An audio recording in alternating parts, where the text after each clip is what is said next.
G'day, I'm Inspector Mark Taylor from the New South Wales Police Force.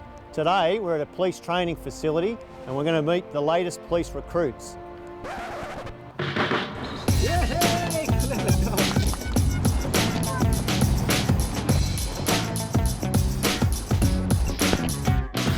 This is our very first litter of detection dogs, which will be used throughout New South Wales for drug detection, firearms, explosives, cash, maybe even some cadaver work.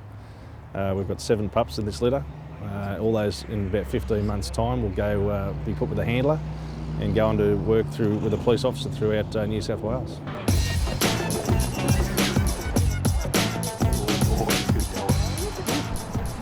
Thanks to all our Facebook followers that voted on our first litter of puppies. And here they are. Ace, Abbey, Amber, Astro, Aussie. Ellie. This is Angel.